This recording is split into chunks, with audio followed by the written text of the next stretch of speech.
Assalamualaikum, hörmətli qərindaşlar. Şərq Türkistan sürgündü hökuməti televiziyasının xəbərlər proqramısını kirşanlarını qızğın qarşı alımız. Töndə təfsili məzmunlarını diqqətinizə sunumuz. Xitay Tayvan toqunuşidagi jiddiylik eng yuqori chekka yetdi.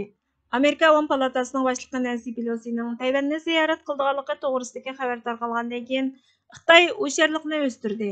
Hürriyet gazetinin 2 Ağustos'taki xabariga qaraganda Pelosi'ni ilib mangan aeroplan seshanba kuni 17:44 o'tganda Tayvanga qo'ndi. Pelosi'ning aeroplani qo'nishdan burun aerodromning chirig'i o'chirilgan va bexatarlik eng yuqori chekka yetgan. Tayvanga tushgandan keyin Pelosi Twitterda tunji bayonotini o'tirg'a qo'yib, vakillar umikimizning Tayvan ziyorati Amerikaning Tayvan demokratiyasini qo'llashdagi tavranmas va'dasini faxrlantirdi. Tayvan bilan bo'lgan uchrashishimiz sherikimizga yordamimizni yangidan jazmlashtirdi va manfaatimizni qo'llaydi.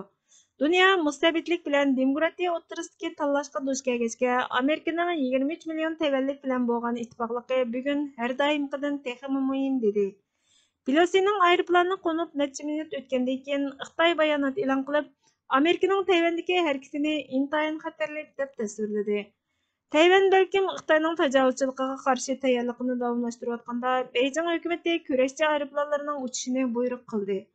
Fransiya axborot agentligining eng yangi xabariga qaraganda Xitoyning urush aeroplanlari Tayvan bo'g'zidan o'tgan. Xitoyning barliq fuqarolar navbatchi aeroplanining Tayvan bo'g'zidan o'tishini cheklaganligiga aloqador xabarlarmi bor. Beijing ziyorat qilish mumkinchiligi bo'lgan ahvolda Amerikaning badal to'laydiganligini jakarladi. Xitoy Tashqi ishlar ministrligining bayonotchisi Hua Chunying Amerika taraf mas'uliyatni ustiga oladi va Xitoyning egilik huquq manfaatiga ziyon solganligi uchun badal to'laydi dedi.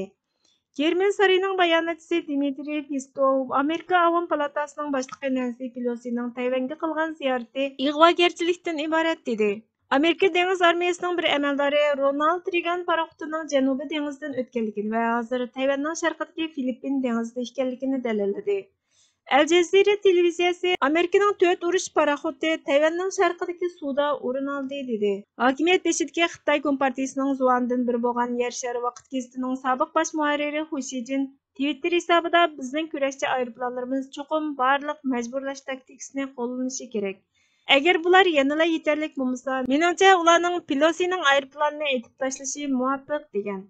Hu Shijin Twitter hisobi qolgandan keyin bu yozmani o'chirayotganligini jakarlagan. Pelosi Xitoyning kishilik huquq dafsanchiligini tanqid qilish bilan tunilgan bo'lib, Tiananmen voqeasidan 2 yil o'tgandan keyin Beijingni ziyorat qilganda u Tiananmen maydoniga berib, Xitoyda demokratiya uchun qazo qilganlarni xotirlash degan xat yozilgan qora bayroqni chiqargan. Xitoy bexatarlik qismlarining aralashishi bilan bayroq elib etilgan. Pelosi va hamrohlari maydondan chiqarib etilgan. Atalmış Şinjanning G'altaklik muz telish havaskorlari Birlashgan Davlatlar Tashkiloti kishilik huquq ishxonasi e'lon qiladigan kishilik huquq doklatiga ko'ngil bo'ladiganmish. Diplomat o'rnining 1 Avgustdagi xabariga qaraganda Xitoy kattabashi Shi Jinping Birlashgan Davlatlar Tashkilotini yadro qilgan xalqaro sistemani xohlaydiganligini ko'p qatim o'ttirg'a qo'ydi. Shi Jinpingning so'ziga qaraganda bu sistema xalqaro qonun va xalqaro munosabatning asosiy qoidalari, shundaqla Birlashgan Davlatlar Tashkiloti nizomnomasidagi maqsad va prinsiplarni asos qiladi. Xitoy kattaboshlariga nisbatan Birlashgan Davlatlar Tashkiloti nizomnomasi hamisha davlatning egilik huquqini hammadan muhim o'ringa qo'yishning yorqin qisqartirilmasi. Birlashgan Davlatlar Tashkiloti nizomnomasining maqsadida ching turish hamisha boshqa davlatlar va tanqidchilarning Xitoyning kishilik huquq dafsanchiligiga baho berishning oldini olishdagi kod bo'lib, Xitoy buni ichki ish deb ayirgan. Xitoy Birlashgan Davlatlar Tashkilotiga g'oyat zo'r ta'sir kuchidan foydalanib, nurg'ulg'an davlatlar bilan quyuq munosabat o'rnatib foydalana oladi. Xitoy 2017-yildan boshlab millionlagan Uyg'ur va boshqa Turkiya xalqlarini jazo lagerlari va turmalarga solib, turli vahshiy usullar bilan bostirdi. Bu vahshiylikning ko'lami texmi oydinlashgan bo'lsa-mu, Birlashgan Davlatlar Tashkilotining bosh kotibi Antonio Guterres va Birlashgan Davlatlar Tashkilotining kishilik huquq amaldori Mashal Bachelet qatorliq yuqori darajalik amaldorlar sukut turib, Xitoy Kompartiyasini ziyonga uchratishni xohlamadi. 2021-yil 9-oydan boshlab Bachelet va uning bayonotchilari atalmış Şinjanning kishilik huquq ahvoli to'g'risidagi mustaqil dokladning e'lon qilinishini ko'p qatim o'tirg'a qo'ydi. Bu yil martda 200 dan ortiq kishilik huquq tashkiloti dokladni kechiktirishni to'xtatib, darhol e'lon qilishni talab qildi. Bachelet yanada dokladni e'lon qilmadi. Reuters agentligining 7 ayning 19 kunidagi xabarida aytilishicha, Xitoy hukumati pat arada e'lon qilinmoqchi bo'lgan atalmish Şinjan dokladini bostirish uchun kuchlik besim qo'zg'agan. 7 ayning 26 kuni bu tirishchanlikning bir qismi sifatida atalmish Şinjanning g'altaklik tiyilish mayirini o'z ichiga olgan 1000 nafarga yaqin Xitoy fuqarolar jamiyati tashkiloti a'zolari ochiq xat imzolab, Bacheletning atalmish Şinjandagi kishilik huquq dafsanchiligi to'g'risidagi dokladini e'lon qilmaslikni talab qilgan. Bu xat siyosiy saxta ittifoqlikning yuzlanishi deb qaraladi. Xitoyning qonun siyosatlari mustaqil fuqarolar jamiyatiga yo'l qo'ymaydi. Xitoy Kompartiyasiga tava davlat ichidagi har qanday fuqaroviy tashkilot osonla siyosiy fikr bayon qila oladi.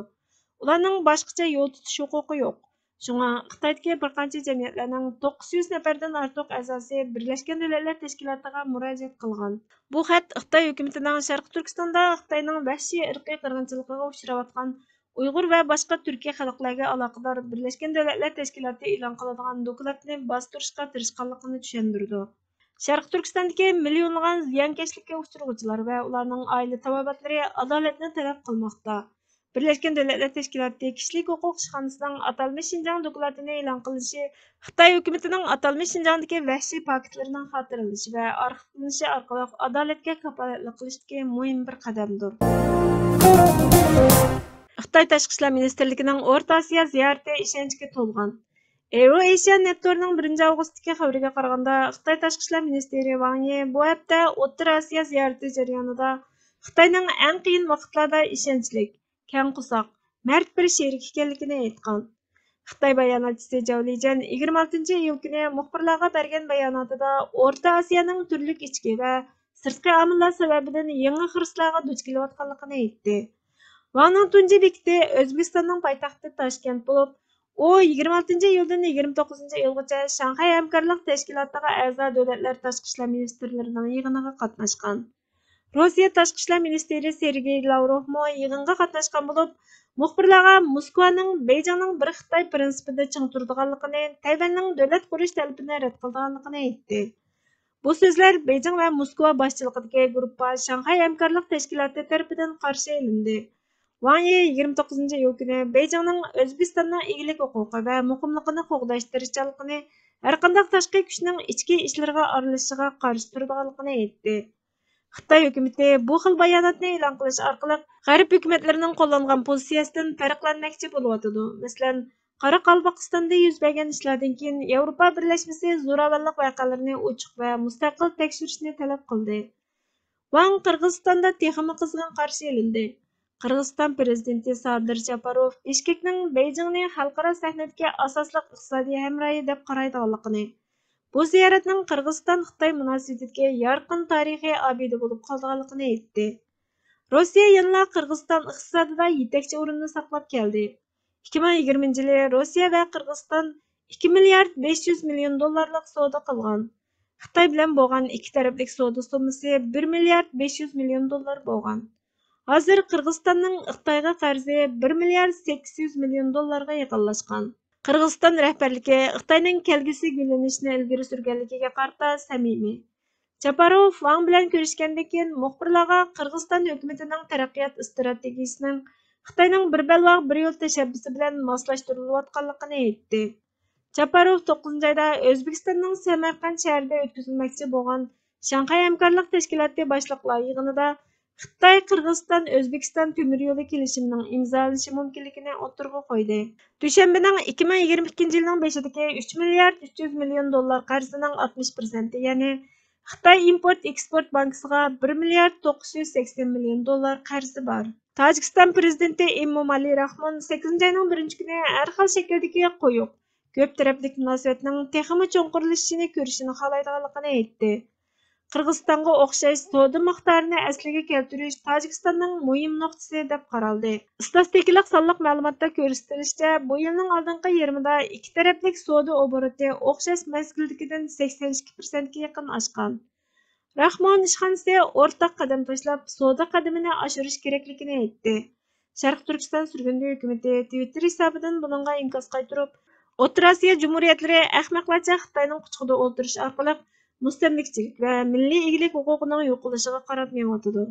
Bir belbaq bir yo'l tashabbusining uzun muddatlik maqsadi O'rta Osiyoni mustamlaka qilib, atalmish Shinjongga aylantirishdan iborat dedi. G'alaba man g'alaba qilaman degichilarga mansub. Muvaffaqiyat man muvaffaqiyat qozonaman deb ishni boshlab, oxirida man muvaffaqiyat qozondim degichilarga mansub deydi Mustafa Kemal Atatürk.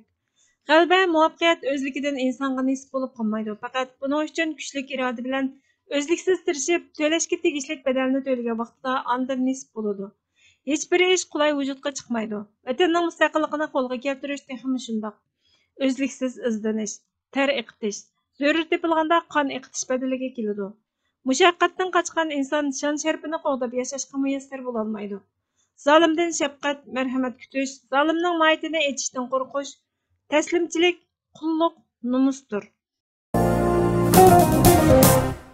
Hörmətli görürmənlər, xəbərlərimizni köynələr üçün köp rəhmət.